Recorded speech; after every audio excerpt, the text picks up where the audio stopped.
Our next speaker is Elaine Harvey, a citizen of the Confederated Tribes and Bands of the Yakama Nation and the Watershed Department Manager for the Columbia River Intertribal Fish Commission.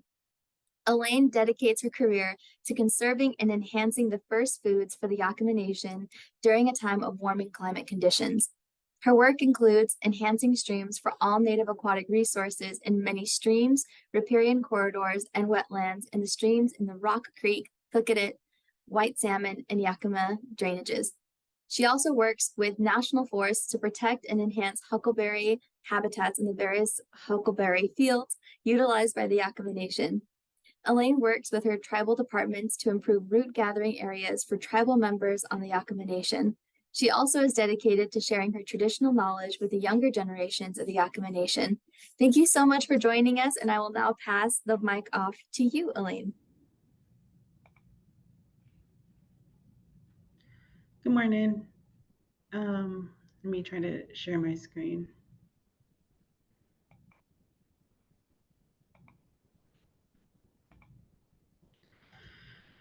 I'd just like to be grateful this morning, to be here on this online webinar. And once again, my name is Elaine Harvey. Elaine Harvey, ku washinash kotipa ku bulawaitzpam. And I just like to greet each one good morning, and thankful to be here virtually with all of you. And recently I took a position with the Columbia River Intertribal Fish Commission here in Portland, Oregon, and we represent the 4 Columbia River Treaty Tribes, the Yakama Nation, the Nez Perce, the Warm Springs, and the Umatilla Nations, who all have treaty rights on the Columbia River. And today I'll be talking about creating resiliency during climate change within the plateau tribal cultures.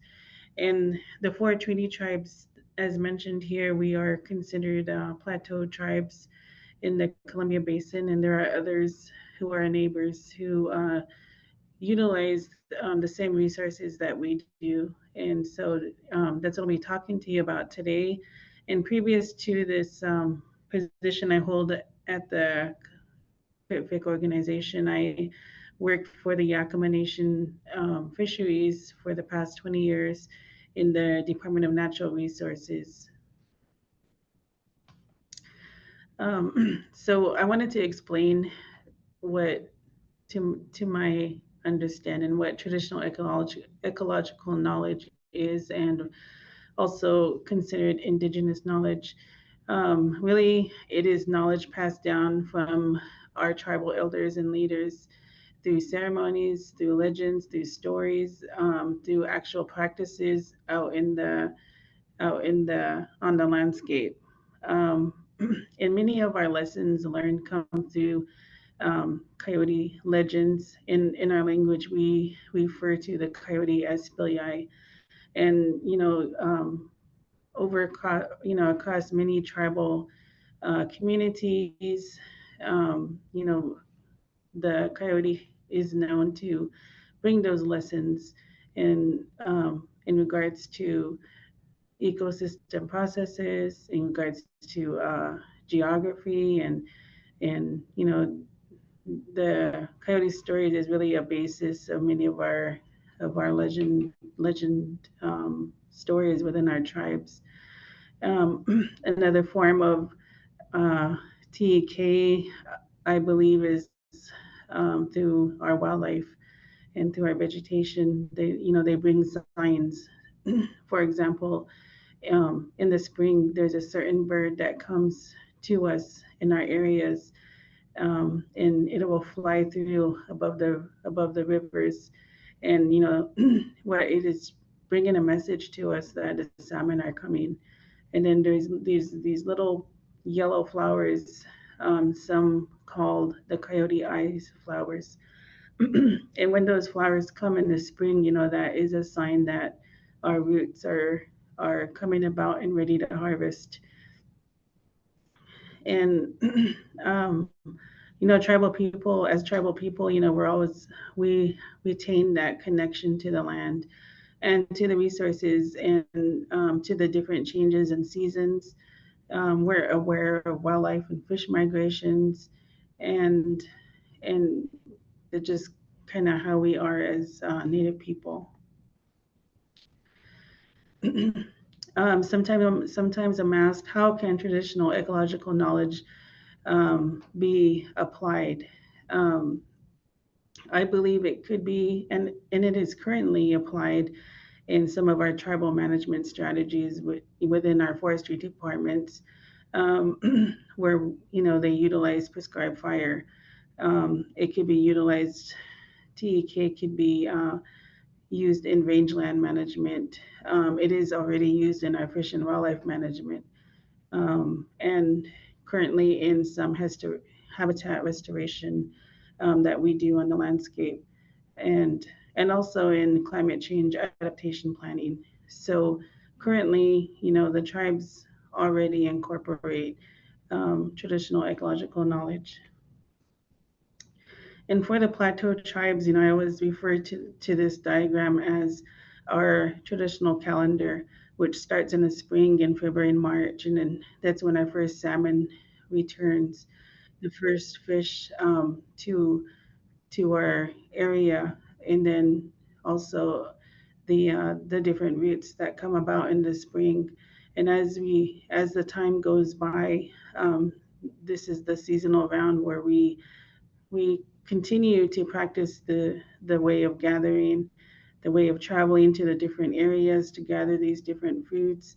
And that's really our connection to the land. It's our connection to the resources and to our ancestral place, to the ancestral places that our people have gathered. And really, these resources are what sustained our tribes for thousands of years. In this photo here, we just like to reiterate that everything is connected.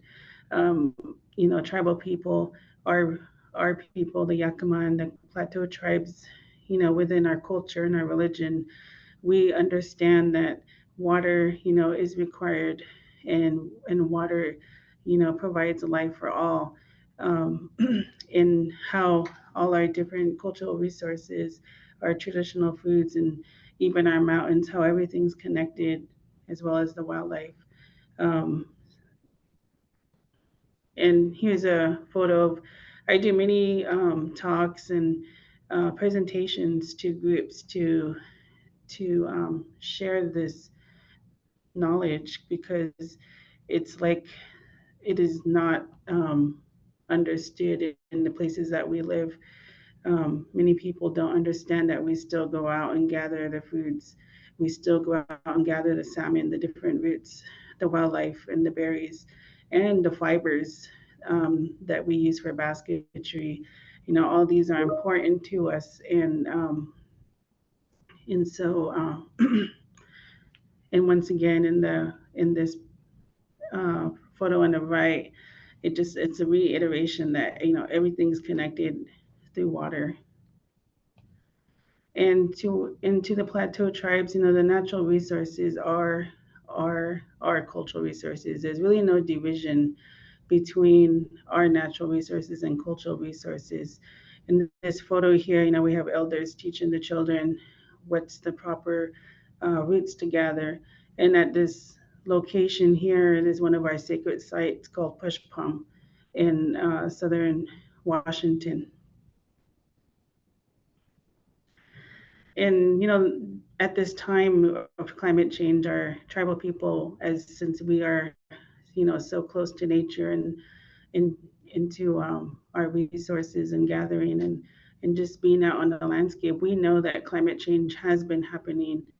It's not happening now, and it's not, we don't think it's going to happen, but we kind of experience it through changes in our food gathering seasons, such as our fishing. Sometimes our salmon are dependent on flows and and rain on snow events, and our root gathering seasons and our berry seasons have all changed, not just recently, but over time that we've been observant of all this.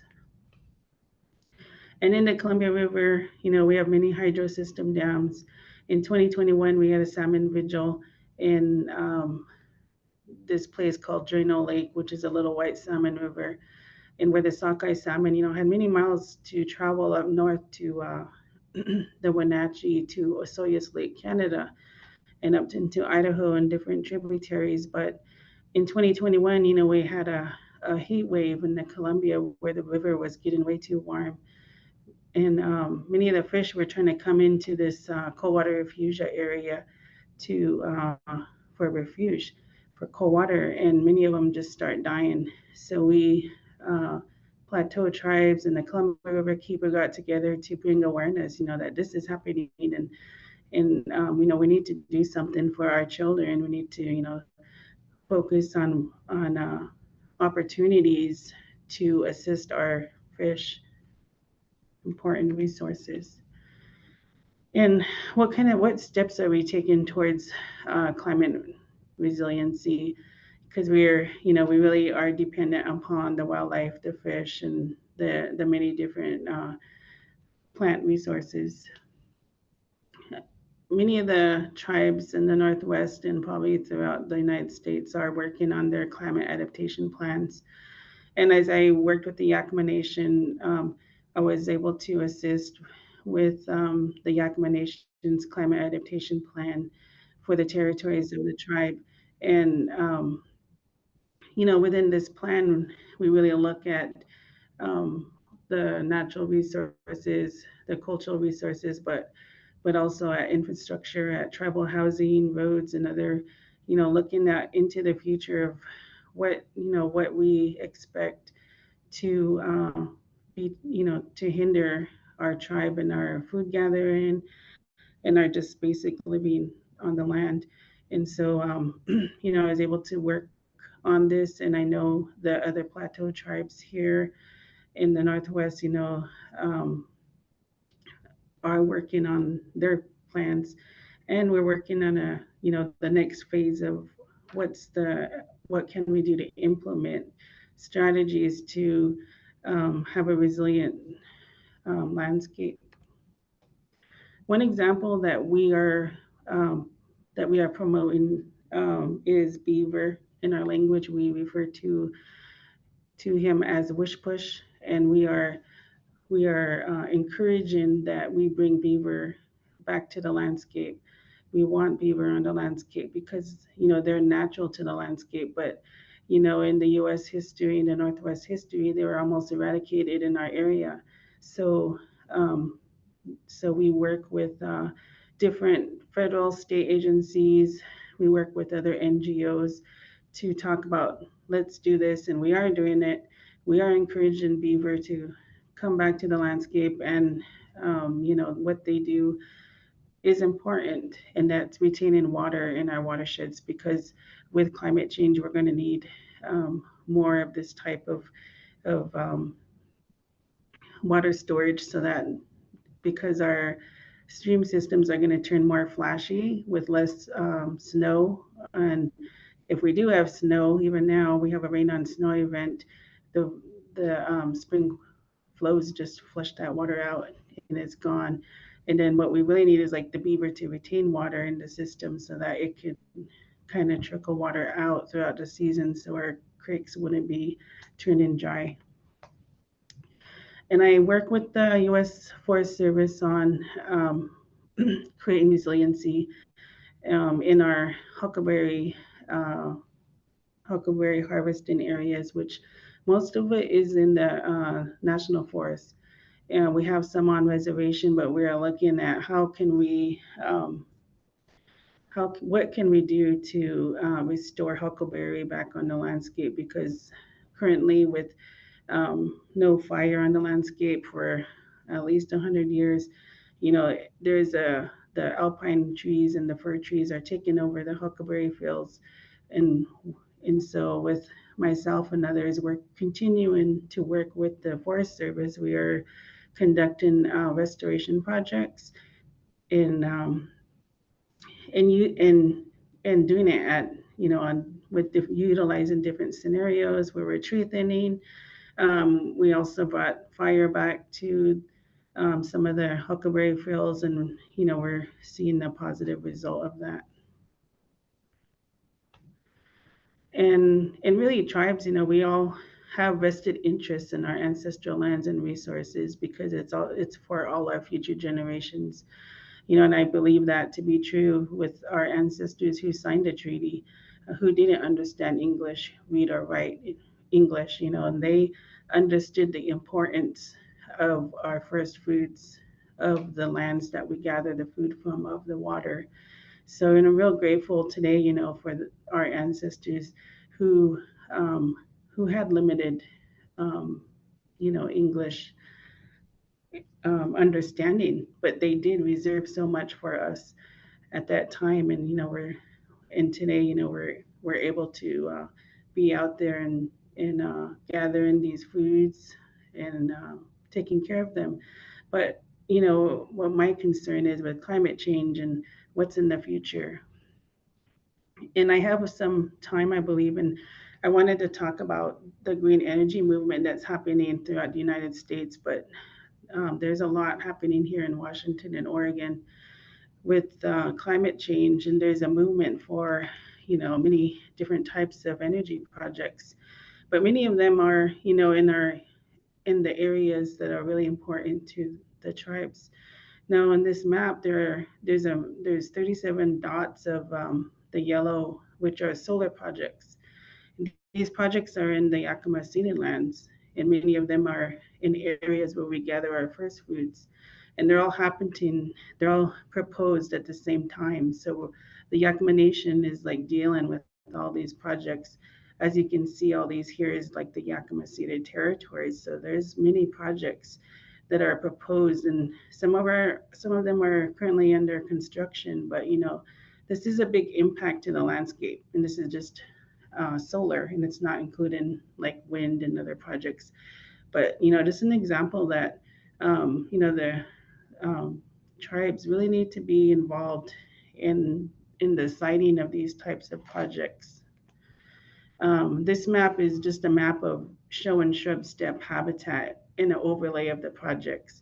And in eastern Washington, there's a lot of shrub steppe habitat where our first foods grow, and where there are like listed ESA species, endangered species. So as tribes, we once again, cultural resources and natural resources are connected, and we're looking for the best interest of those and for the future generations of our people.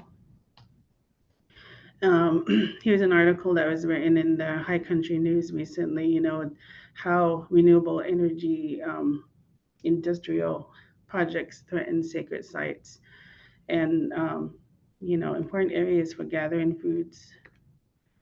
And the Columbia River tribes, we've already dealt with the green energy back in the 1930s to the 70s. We had many dams constructed on the Columbia, and we lost our village sites. We lost fishing sites. We lost the biggest fishery on the Columbia, known as the Celilo Falls. So we lost so much already with the hydro systems.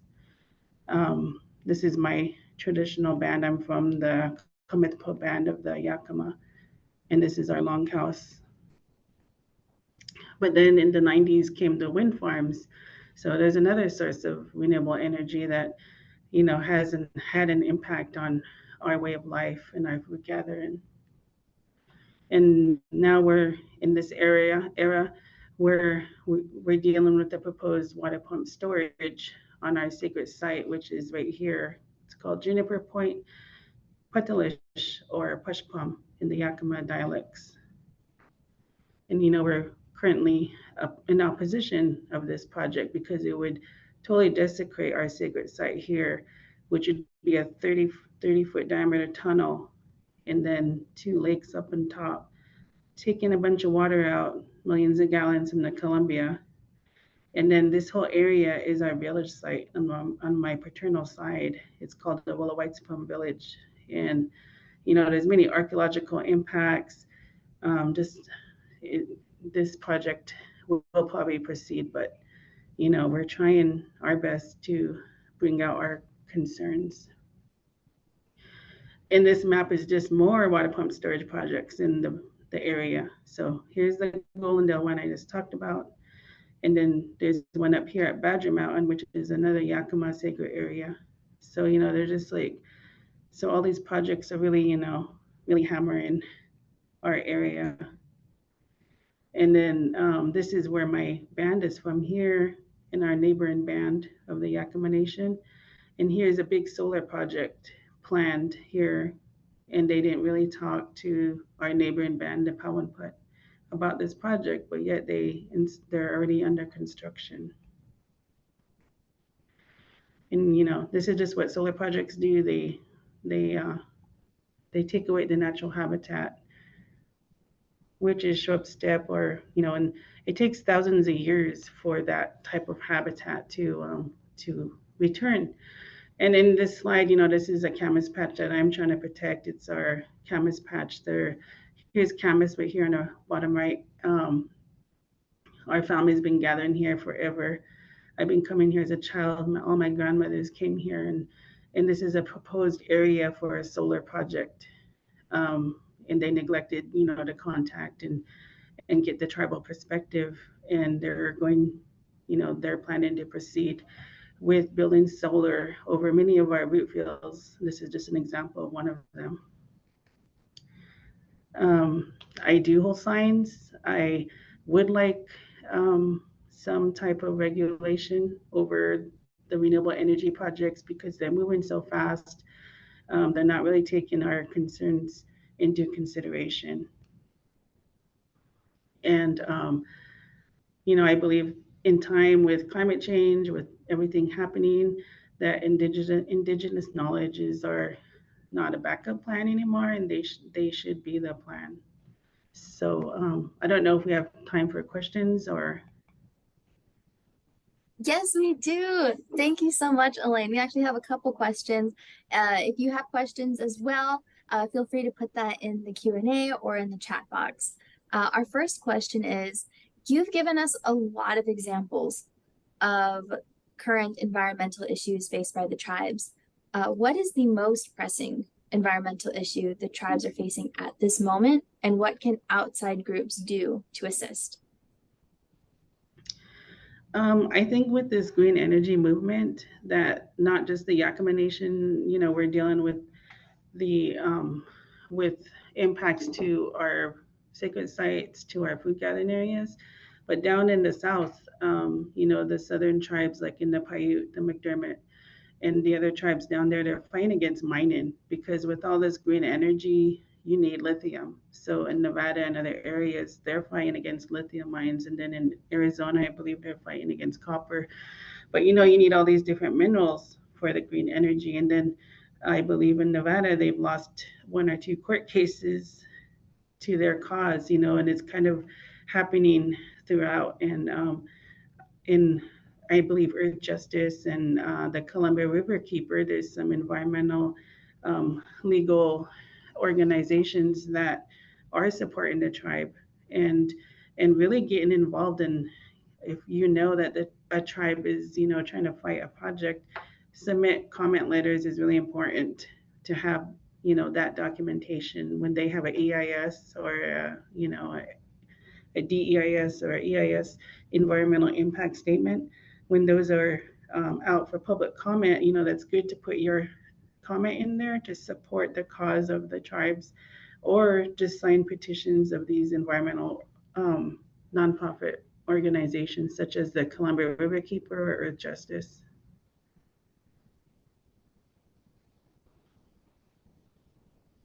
Thank you. I know we have another question, which actually kind of builds off of what you're saying. Seeing your examples of how the renewable resources or green energy movements have become detrimental to Indigenous ways of living. When you hear the phrase walking in 2 worlds when it comes to science, is there a line that we have to walk? If so, how can we walk that? Well, we all know climate change is happening. As a scientist, we know this, and looking at data and models and everything, and just having that firsthand experience, knowing that climate change is here. And then there's a need for renewable energy and reduction of oil and, to reduce the greenhouse gases. But, I feel like um, greenhouse or renewable energy projects can proceed if done responsibly and with the tribes, so that the tribes are at the table and not just like, oh yeah, Yakama Nation, here's another project, throw EIS at us and say, what do you think? We put it in our comments and then our analysis and comments, and they disregard everything. And then they said, oh, we spent millions of dollars already. We can't stop. You know what I mean? That's kind of what the deal is happening now. So the tribes need to be included early in the stage, and the tribes are, really want renewable energy. Also, the tribes like Yakama and Nez and Umatilla are pursuing renewable energy projects, but responsibly, so that we're not impacting wildlife habitat, we're not impacting, our own cultural resources or sacred sites. It could be done responsibly so that, we don't end up in court. But I hope I kind of answered the question.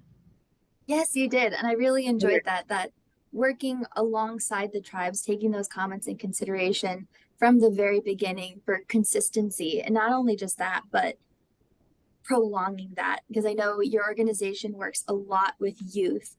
And I just wanted to know if you can talk a little bit more about what those activities are and the opportunities that your organization has, and how Indigenous knowledge overall is included in those activities and opportunities.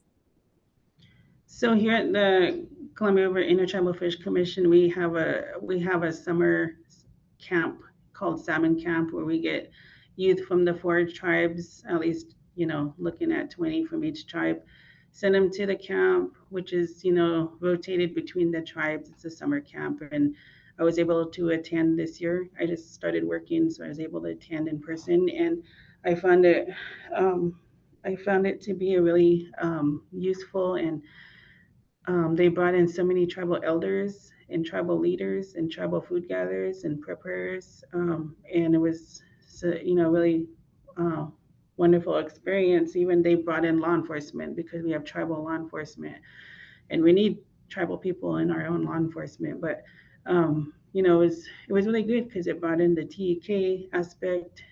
Biologists brought in the science, and teaching the youth how to incorporate both into management. Hopefully they're going to go into natural resources, or any of these fields as they get older. And we want to plant a seed in our youth. That's what really we want to do, is we want to plant a seed, so that they can build off of that seed, and then they can pick a profession that will help their tribal communities.